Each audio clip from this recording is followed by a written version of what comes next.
mga bossing, welcome back to my channel. Kayo po ba mga bossing ko ay napapasin ninyo na paborito kayo ng kamalasan? Na ginawa nyo na lahat, hindi ka naman nakakalimot magdasal, pero lagi ka pa rin minamalas mga bossing. Masipag kang tao, madiskarte, lahat ay nirakit, pero malas at malas pa rin. Lubog sa pagkakautang at lagi na lamang walang pera. Unang-una mga bossing ko, ito, unahin muna natin mga bossing. Kung ikaw ay may negatibong pananaw sa buhay, mamalasing ka talaga mga bossing. Kasi kung ang nasa isipan nyo mga bossing, halimbawa ganito, na nagkaroon ka na ng idea na, teka muna, parang gusto ko magnegosyo. Tapos biglang pumasok sa isipan nyo ay negatibo, teka, baka ako'y malugi, sayang naman tong pera. Ngayon pa mga bossing, alam nyo po ba, kapag kayo po ay pinanghinaan ng loob at naisip nyo ganyan, ganyan nga po mga magaganap. Kasi nasa isipan nyo nga po ay baka kayo malugi, makapangyarihan ng ating isipan at salita eh. Basta ikaw po hingi ng gabay sa itaas, na ikaw ay gabayan at huwag ka pong pabayaan na malugi. At once ay kayo nalugi, sinasabi nga po nila, lalo-lalo na mga sikat na negosyante at talaga namang dumaan talaga sa proseso mga bossing. Yan po mga bossing ko, ang mga pagsubok na ganyan ay gagawin yung motivation. Kumbaga, ito ang magiging dahilan kung bakit ikaw po ay mas lalaban pa sa hamon ng buhay. At magiging lesson sa inyo yung mga pagsubok nyong pinagdaanan mga bossing. At pagkatapos, ito pa, yan na nagiging dahilan kung ba't lagi kami namalas. Ikaw ay isa sa mga negan tao. Yan ang masasabi ko mga bossing. Kaya minsan, ayoko rin makapagkwentuhan sa mga taong nega. Lalo na yung makakilala ko na nega lalapit na sa akin.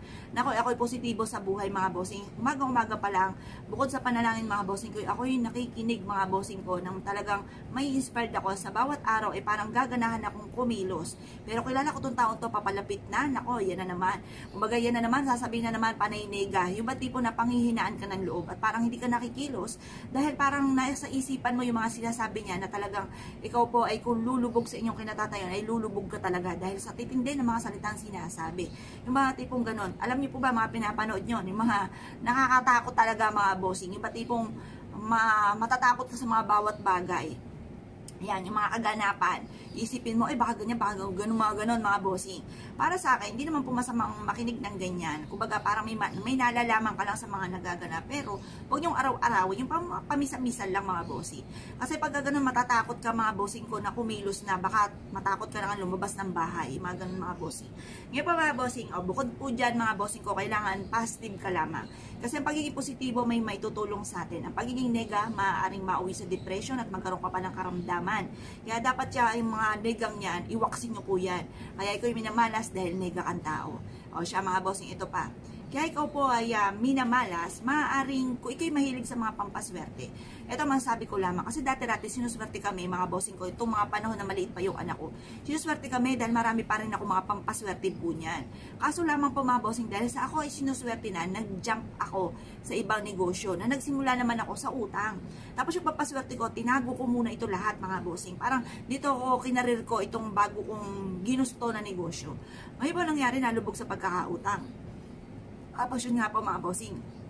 Ayan, bukod sa nalubog sa pagkakautang, hanggang dumating na sa punto na nagsimula ulit ako sa scratch mga bossing na hindi ko alam kung saan ako magsisimula. Parang gulong-gulo na ako noon mga bossing. Ang ginawa ko lamang po mga bossing ko ay ang marap ako sa may silangan at ang tapon ng mga kamalasan. Nirelease ko yung nagpapabigat na aking kalooban mga bossing. Yun na dahil ang daming mga puot sa aking kalooban dahil nalubog na sa pagkakautang, ang dami-dami ko mga sinisisi, parang may galit ako sa mundo, tapos parang hindi na mga tama mga pinagagagawa mga bossing. Kaya ang ginawa ko isang araw, ay marap ako sa may silangan at nagdasal, inirelease ko yung nagpapabigat na aking kalooban. Isa rin po yan sa nagpapabigat at nagpapahirap sa atin. Yung marami kang puot sa inyong kalooban. Yun nga po, pag marami kang puot sa kalooban, yun nagiging nega kang tao. Kaya mas mainam, i-release nyo yan para maging positibo ka. Tapos, ipagpaubayan nyo na sa taas lahat mga bossing. Kasi ako po mga bossing, may nakakwento sa akin. Alam mo, sabi ni ganito, parang kinukwento ko ng isa sa mga kilala ko na magaganda naman na sinabi. Kaya sagot ko sa kanya, ako kasi yung tipong taong kahit marami akong may mga pinagdaanan, pasok dito, lampas doon, hindi ko dinidibdib dito. Tsaka yun nga, dahil sa dami ng mga wala akong sinisisi kahit parang positive lang, lagi ko sinasabi, bahala na kayo, mahal ang Panginoon, magpatakbo ng buhay namin, yung ganun. Tapos, yung mga tao na yung sobra-sobra ng lait sa amin dati, mga bossing, hinahayaan ko lang. Pero hindi ako galit. At once na may nakakasalubong pa ako ng mga taong naging ganun sa akin, ako pa mismo nabati. Yun po mga bossing. Kasi naniniwala ako, once na wala kang galit sa inyong kalooban, mas magaan yung daloy ng swerte mga bossing. Tapos yan ang mga isa rin sa mga dahilan kung ba't lagi kami namalas. Ikaw ay maraming po sa kalooban, nega kang tao. Tapos pagdating sa mga pampaswerte, yun nga po, yung mga papaswerte ko dati, yung mga tubig, mga asin, ganyan, sa ilalim ng aming higaan, natunaw po yun. Pati tubig mga bossing, nagdumi siya, tapos hanggang natunaw, malas po ang dulot mga bossing. Kaya masasabi ko lamang, mas ikay gumagawa ng mga pampaswerte, i-maintain nyo po siya mga bossing ko na laging malinis, tapos maniwala ka lamang na sa inyong kakayahan, sa inyong sarili, at sa mga pinagagagawa ninyo, na soon ay kayo suswerte. Kasi pa ikaw yung pinanghinaan ng loob, sabihin nyo, ba't gano'n? Sabi ay swerte, may naringgan akong ganyan. Oy madam, ang dami-dami kong ganyan, pero hanggang sa ngayon, hindi pa rin sinuswerte. Yun ang isang dahilan kung bakit ikaw ay minamalas. Kasi, unang-una, yung mga pampaswerte, nagiging sangkap lang yan para tayo maging matagumpay, para mas maging positibo tayo sa buhay. Nagiging sangkap lang siya, pero hindi siya ang pinakamayor. Ang pinakamayor, kung gusto mo ikay swertihin, tungkol sa usapin ng pera, sipag at tiyaga. Kaso nga lang, may mga pagkakataon na masipag ka, matyaga ka, pero lagi ka pa rin minamalas. Yan. At saka ikaw po ay negatibong tao. Yun nga po, nasa isipan ninyo, malas po kayo. Bakit daw hanggang sa ngayon, malas pa rin siya? Kasi ngayon na nasa isipan niyo, iwaksin niyo muna po yun. Kailangan alsin niyo muna na kayo po ay malas. Walang malas, puro swerte po yan. Panay swerte, walang malas sa tao. Ba't yung mga taong mga nagsimula sa scratch?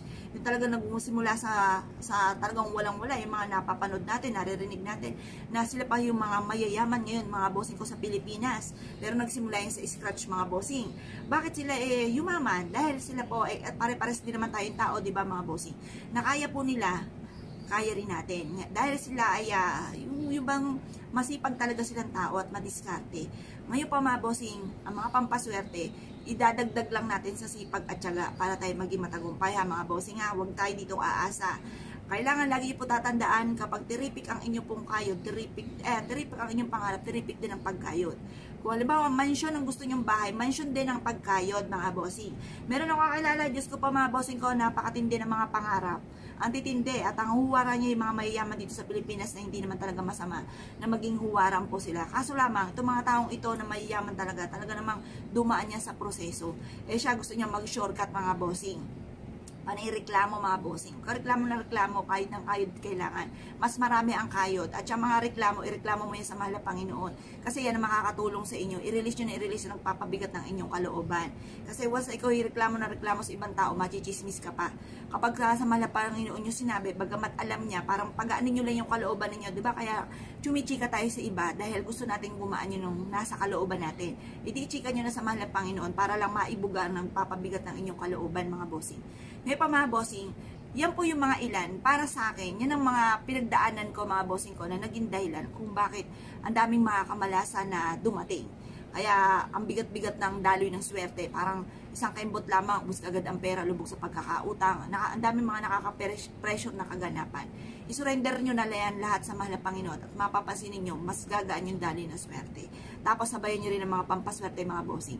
Kung kayo po naniniwala at nais nyo po yung gawin, asya, subukan nyo na po yan. Huwag na kayo magpatumpik-tumpik pa. At dahil ako ay isa sa mga magpapatotoo sa mga pagsubok na dumating sa amin at isa yan sa mga inalis ko sa aking buhay. Yung nagpapabigat sa aking kalooban, pagiging negatibo, dakdak ng dakdak sa iba mga bossing. Yun, lagi ako dito nakaharap mga bossing kasi nandito yung altar. Nagwi-wish lang ako, tahimik po ako, pero sa aking kalooban, may sinasabi ako sa mahal na Panginoon, sa mahal na Birhen, sa mahal na Santo Niño, yung mga ganon. Yan po sa likod ko, our Mother of Manawag, mga bossing. Yung mga ganon, subukan nyo rin po yan mga bossing. At mapapasin nyo, gagaan yung daloy ng swerte. Kaya kung kayo pinaniwala, at nais nyo po yung gawin mga bossing, asya, good luck po sa iyo po lahat.